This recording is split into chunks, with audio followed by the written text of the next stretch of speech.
Bienvenidos a este nuevo reporte Kivario.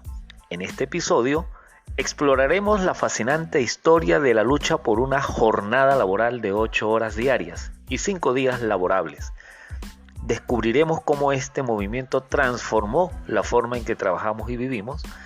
Además, haremos un recorrido rápido por las circunstancias que están cambiando algunos paradigmas en Grecia, donde se acaba de aprobar por parte del Parlamento una jornada laboral de 13 horas. Nos acompaña Mariano Vivanco. Él es internacionalista. Así que comencemos. Mariano, para entender esta lucha es esencial remontarnos al siglo XIX. En esa época, la mayoría de los trabajadores laboraban jornadas agotadoras de 12 a 16 horas al día, 6 o incluso 7 días a la semana. Pero, ¿qué impulsó a los trabajadores a buscar un cambio? Interesante pregunta me hace Juan. Efectivamente, las condiciones al principio de la época industrial, hablamos de principios del siglo XIX, las condiciones laborales eran, no sé, yo creo que no hay calificativos, bestiales, brutales, sin derechos. Efectivamente, los niños, por ejemplo, realizaban jornadas de trabajo igual de largas que los adultos y trabajaban en fábricas, en minas, horrible, eso es así. Pero bueno, sobre lo que preguntas, los trabajadores empezaron a organizarse por varios factores. Primero, las llamadas cajas obreras o de resistencia, que con pequeñas cuotas los trabajadores atendían a los huérfanos, viudas, lesionados por accidentes laborales, etc. ¿Por qué? Porque los empresarios no se preocupaban de estos temas ni hacían ninguna aportación económica. Estas cajas obreras o de resistencia se fueron transformando con el paso del tiempo y aumentar la organización de los propios trabajadores. Como digo, se fueron transformando en sindicatos obreros y partidos obreros. Otro factor que influyó fue la constitución de la AIT, Asociación Internacional del Trabajo, de carácter socialista, y cuyo manifiesto para darse a conocer se encarga a Marx y Engels, y históricamente es conocido como el Manifiesto Comunista, publicado en 1848. Una de las luchas más icónicas fue la batalla de Haymarket en 1886. Fue un punto de inflexión en la lucha por las 8 horas. Cuéntanos más, Mariano.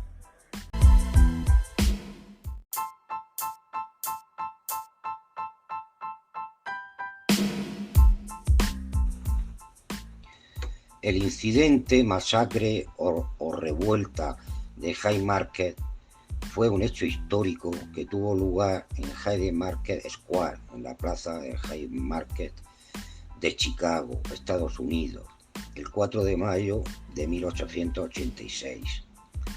Esta concentración en este mercado es la expresión, llamémosle de momento, final de las protestas y huelgas que desde el 1 de mayo de ese mismo mes y año se producían en las zonas obreras, pidiendo la jornada de 8 horas y en solidaridad con los huelguistas que pedían lo mismo. Esta concentración de Haymarket fue reprimida brutalmente por la policía con muertos y heridos. Después de estos acontecimientos siguieron huelgas, manifestaciones, concentraciones, pidiendo la jornada de 8 horas. Fueron detenidos 8 dirigentes obreros, marxistas y anarquistas, que tuvieron que esperar unos años para poderlo juzgar, porque como he dicho, seguían las protestas de los trabajadores y trabajadoras exigiendo la jornada de 8 horas. Estos dirigentes obreros fueron juzgados como terroristas, de los cuales 5 fueron condenados a muerte. Otro se suicidó en prisión y los 2 restantes fueron condenados a cadena perpetua. Por ese motivo se conoce como los mártires de Chicago. Esto dio lugar a que la mencionada anteriormente AIT lanzara una reivindicación en todo el mundo, sobre todo en los países más industrializados, exigiendo la jornada de 8 horas. Y además, ese 1 de mayo quedó institucionalizado que cada año se celebrara el Día Internacional de los Trabajadores. Muy bien, Mariano. Ahora, fíjate que a medida que avanzaba el siglo XX, la lucha por las 8 horas seguía cobrando fuerza, ¿no? Como tú mismo lo dices. Finalmente, en 1938, el presidente Roosevelt en Estados Unidos firmó la Ley de Normas Laborales Justas, estableciendo la semana laboral de 40 horas.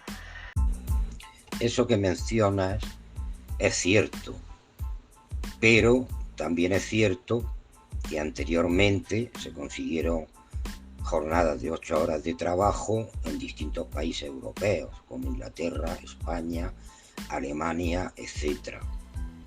¿Por qué? Porque se seguía desarrollando un potente movimiento obrero. Otra cuestión fue el desarrollo, conocimiento y estudio del socialismo marxista, que era la ideología que reforzaba las reivindicaciones, las peticiones obreras de una forma más organizada. También a finales del siglo XIX y principios del XX, las migraciones de obreros europeos con conciencia de clase llegaron sobre todo a Argentina y Estados Unidos, también a otros países de América Latina y el Caribe. Se constituyeron organizaciones obreras que reivindicaban las 8 horas de trabajo.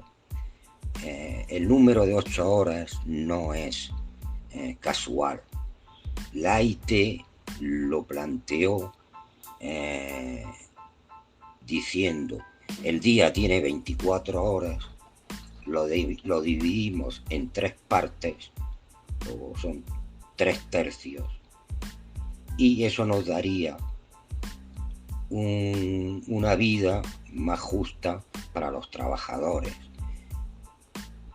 porque serían un tercio, son 8 horas de trabajo, otro tercio, 8 horas para dormir, y otras 8 horas, el último tercio, para ocuparlo y dedicarlo a la familia, al ocio, a estudiar, a aprender, a formarse, etc.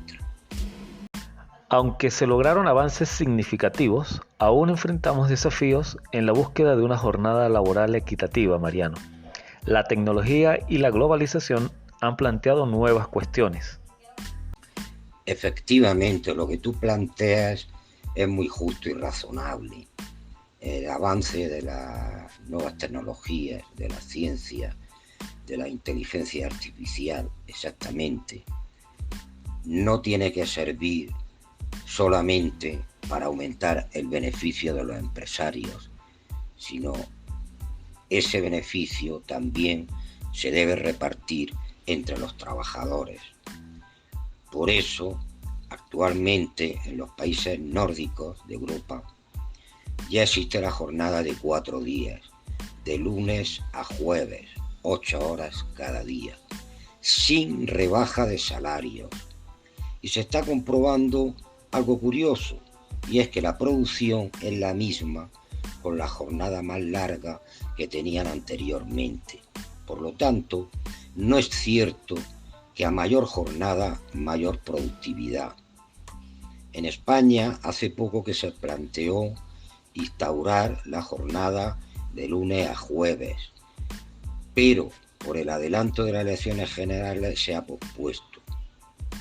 Por otro lado, este desarrollo científico y tecnológico está desarrollando otras formas de trabajo, como el teletrabajo desde casa, con derechos.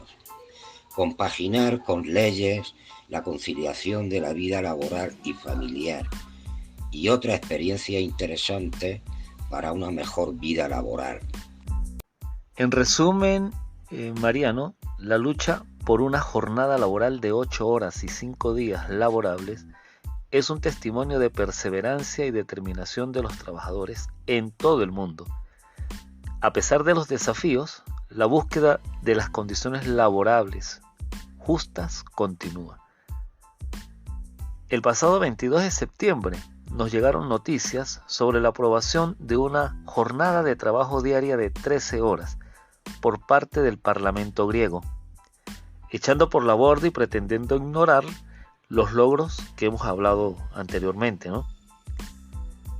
¿Qué está pasando en Grecia, Mariano? ¿Por qué el Parlamento decide apoyar una ley que hace retroceder 100 años a sus pobladores? ¿Qué puede ocurrir, Mariano, en América Latina, tomando en cuenta lo cíclico que son los procesos políticos de la región? Es decir, hoy están los de izquierda, mañana los de derecha, y cada uno destruyendo lo que hizo el otro, o arreglando las precariedades, ¿no? ¿Es Argentina la próxima Grecia? Así es lo que tú comentas, pero hay que tener en cuenta que en Grecia, desde las últimas elecciones, gobierna la derecha extrema y quieren convertir a Grecia en un laboratorio para una regresión en las condiciones de trabajo en la Unión Europea. Por otro lado, me da miedo, entre comillas, Argentina, porque con el resultado de las últimas elecciones primarias, la cosa no pinta bien para el pueblo y los trabajadores. ¿Por qué? Porque Estados Unidos no va a permitir que el gigante latino, Brasil, tenga gobierno progresista y Argentina, el otro país grande, también tenga ese gobierno progresista. Estados Unidos lo que quiere es que uno de ellos, y eso lo comprobamos con el paso histórico de los últimos años, uno de ellos tiene que estar alineado con el imperialismo. Es así, y van a apostar fuerte para conseguirlo. La última palabra, lógicamente, la tiene el pueblo argentino. Una cuestión que no termino de entender, y eso que ya llevo viviendo en Venezuela 7 u 8 años, no entiendo lo que ocurre en América Latina y el Caribe, y que además esta cuestión se repite una y otra vez, y los distintos pueblos no aprenden, luego después tienen que sufrirlo. ¿Y qué cuestión es? Pues que el pueblo elige a un presidente progresista y al mismo tiempo dan mayoría a los diputados de la derecha. Es una grandísima contradicción que todavía no se analiza en nuestra región. ¿Y por qué es una gran contradicción? Pues porque ata de manos y pies a los presidentes progresistas elegidos para no poder desarrollar su programa político con mayores y mejoras sociales, mejores condiciones para los trabajadores, mejores condiciones para la gente humilde, combatir el hambre, el analfabetismo, etc. No pueden hacerlo porque luego esos proyectos de ley son volcados por esos diputados de la derecha en los parlamentos o asambleas nacionales. Bueno, Mariano, muchísimas gracias por tu participación. De verdad fue bastante importante, bastante interesante hacer un repaso a toda la historia y a todo lo que de alguna manera tenemos que fortalecer nosotros, los trabajadores, que son el conocimiento y la historia de lo sucedido.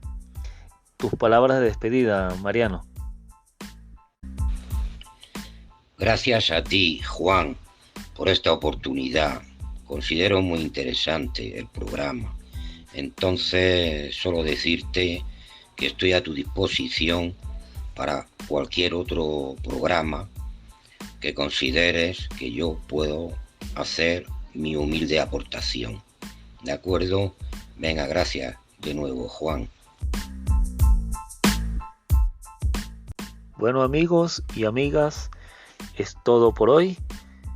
Quien se despide, su servidor Juan Rondón, productor nacional independiente número 33106.